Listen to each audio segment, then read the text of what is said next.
Oh, right.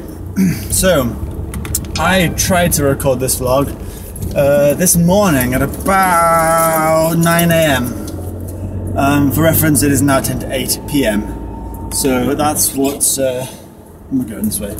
That's what's happened there. So, I'm currently working night shifts, and I made a vlog, tried to make a vlog, I'll talk about it in a second, about what happened that night, what's happening tonight, and just general day-to-day shenanigans.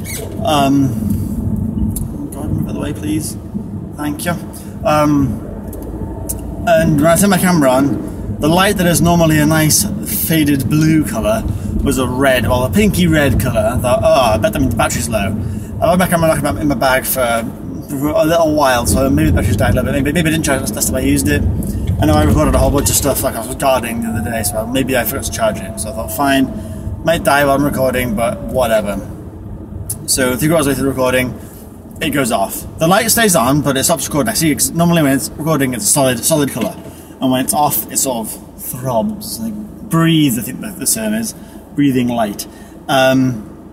And I see it halfway through, it stops. I didn't know what point it stops exactly, but I see it stops. I was like, oh, that's annoying. So I started it again, carried on going, and said, oh, blah, blah, blah, blah, blah.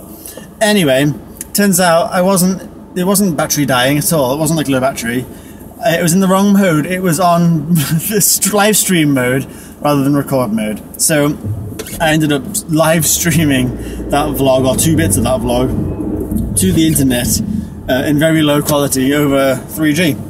Whilst driving home from work. So that was really weird, but it meant that like it wasn't really good enough quality to upload. I mean, it's online somewhere. Like if you can find it, it's online. It goes to like Skeagle or something. It streams to. It's really weird. Live streams to an app and a service that is designed to stream to like your contacts and your phone book. Something. It's like not like a public one. It's like a sort of private live stream kind of thing. I don't get the point of it. Surely like, you either live stream to the public or you video chat with somebody. You wouldn't live stream yourself to 1 or 2 people. I don't get it myself, but that's what I did anyway. And I checked back on the video afterwards, and it was really low quality. The audio was out of sync, and it was all pixelated and shitty. And it stopped halfway through, so I thought, fuck it. I'm not going to bother like trying to salvage it. I'm just going to write it off and do another one tonight. So, yes, I'm working night shifts at the moment. Should have my lights on, it's getting a bit darker. Working night shifts. I'm doing like really long overnight night shifts. We've got something called a visual sign-off at work at the moment, which is actually tomorrow morning, Friday morning. 8 AM. And that's where the head bosses of the company come down and review how the store looks from a sort of business point of view. They view the sort of standards of all the products and the commerciality of it all and all that good crap, like loads of it. And our store consistently, regularly, every single time for as long as I can remember, gets one of the highest scores available. Not only just available, but the highest scores are sort of in the district, really, or the region, or whatever you want to call it. So basically, you can either get below target in a sort of like a graded section. So it's like a scale. You can either get below target, which means that you're not doing what you're supposed to be doing. You're just not doing it. You're below the target score. You've got on target, which is the bulk of it. Like the main meat of this scale is on target, which means that you're doing everything you're supposed to. Like you're doing it right. Keep doing what you're doing. And then there's the small step at the top called above target, which means you're doing everything you're supposed to be doing, and you're doing more, and you're doing it really well. And we constantly get above target, which is great, really good. However, that means that the bar has now been raised, and we have to maintain that. We can't let that slip. And the targets seem to be getting harder to achieve each time. So it puts a lot of pressure on us. And they've now recently invested in all the stores. They've spent money and given us these like sort of really nicely engraved, like sort of nicely shaped wooden boxes, like sort of trays with dividers in, for storing like marketing, price points, and signage and things in it. And they look good. They're really good quality. They're heavy duty things. I don't know if they're like handmade. I think they're probably like veneers and like fake wood stuff, but they do look very nice. So because they've invested all this money in these standard things, they've now added these checks to the sign-off. So if you're one of these stores that has these things in, now you're going to get scored and graded and measured and sort of tested on the standards of like the back of house side of things too. And that puts us in an awkward position because my store currently doesn't have a stock room, or at least it didn't until yesterday, which I'll get into in a second. No stock room, which means the back of house section was a mess all the time. Until very recently, when they said you can have a stock room, we're going to convert some fitting rooms into a stock section, so we can have it walled off from customers, and we can put our products in there, and we can get a nice place to organise all of our marketing. So all these new wooden shelves and things, they can be put in here in a brand new room, all freshly painted and customised, and they'll look great. So when they announced that, we thought, right, well, we won't bother using these wooden tray things yet, because we'll wait till we've got a stock room and we can implement it there. And then we can also argue when we have sign off saying, oh yeah, we haven't done that yet because we're getting this done next week, so what are you going to do? And they'd be fine with that, that was okay. However, they fitted the stock room, and they fitted it, get out of my way bitch, like yesterday night. So what day is this? So right now it's Thursday night time, so we're going in for a Thursday night to Friday morning shift. They fitted it Wednesday night, Thursday morning overnight, which means that tonight we have to fill this stock room and this visual side and all these marketing sections and get it all looking absolutely sign-off standard in an evening. It's ridiculous, because we can't say, oh, we're going next week so we couldn't do it, and we can't say, oh, we didn't have it last night so we couldn't do it. It's here, we have to use it, and we'll get ready to it. So if we're not using it right, we'll lose points and we won't get AT, and that's going to be a big deal. That'll look very, very negatively upon myself, because stockroom is basically my side of the store. It's my team's area. At least it will be. I mean, literally, it's only existed for like 20 hours. So, I mean, it's horribly unfair, but what can you do? That's what happens. So that's what I'll be doing tonight. Also, now that we've got rid of our normal stock storage places, i.e. the fitting rooms, we're now going to make sure that every stock that we have got, also we've got, is now sorted and organised and batched, because it's now more obvious. It used to be hidden in boxes in little corners of the building, whereas now it's in the dedicated stock room, it's obvious, it's easy to see, people are going to look at it, and it has to be standardised. So we've got a lot more work to do because of the stock room, but long term, long run, the all and end all, the stock room will definitely be a good thing. So a lot of work to do today. However, adding to that as well, because again on this whole back of house standards review thing they're adding in, they've also said, well, since we're going to be doing the stock room and stuff, and we've got these nice new wooden things in, yeah, here's 200 quid, why don't you get some nice new cupboard doors for your staff room section, and we can get a nice table in the corner, and new flooring, it's going to be great, yeah, have some money for that. Knock stuff out. I'm like, oh, that's amazing, really good, thank you so much, I really appreciate that.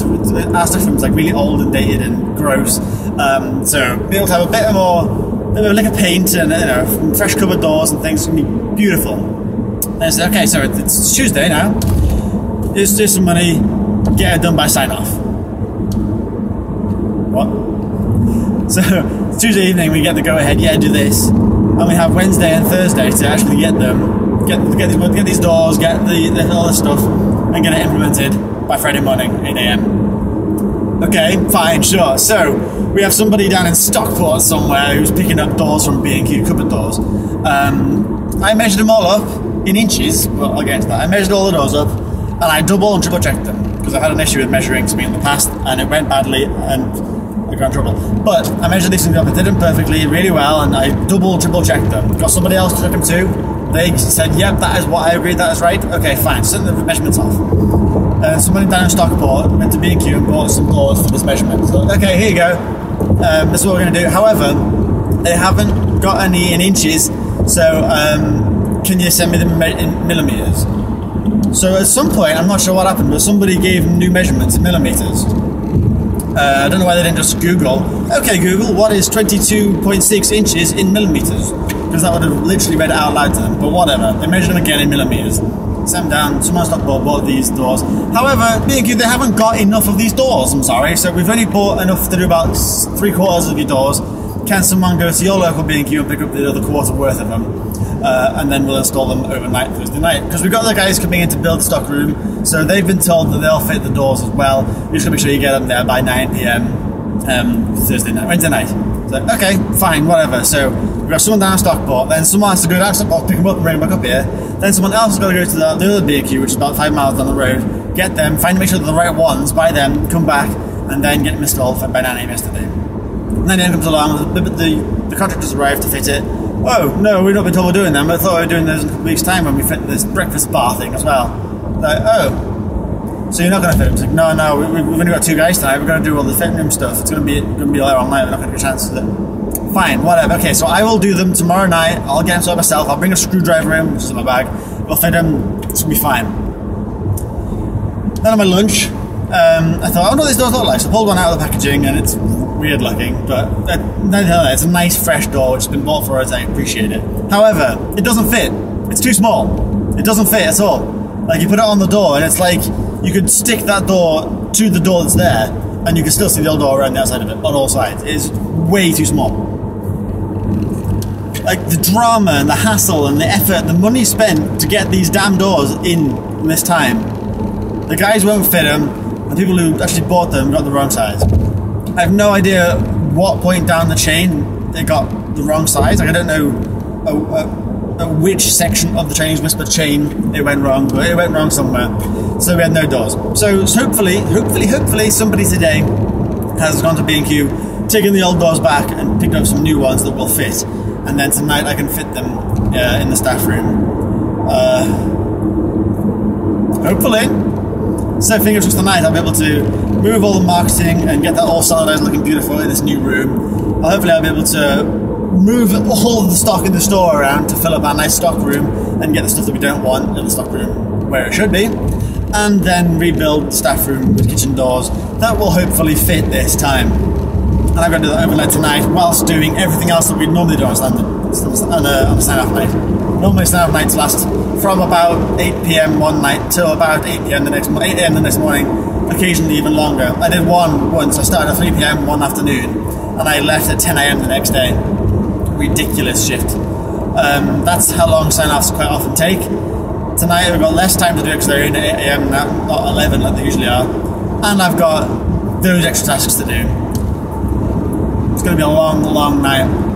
Hence why I'm driving to work now. It's now 8:05 and I'm going to get a little bit of a head start if I can because there's something a lot to do. Although I got an email from work today saying that apparently I left my wallet at work, so they're completely safe to keep it safe for me. So I've got no money on me, so I can't even get a... Oh no, I can!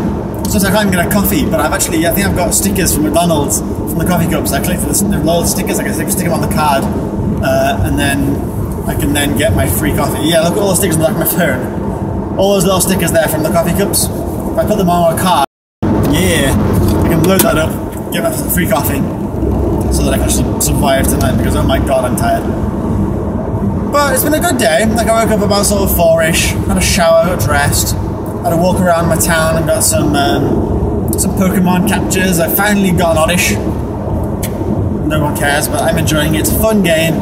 I got to sit in a nice square, like a little, like the Daniel Owen square they call it, and the sun slowly set in the distance. Nice cool breeze with a coffee. It was good. We had a good day.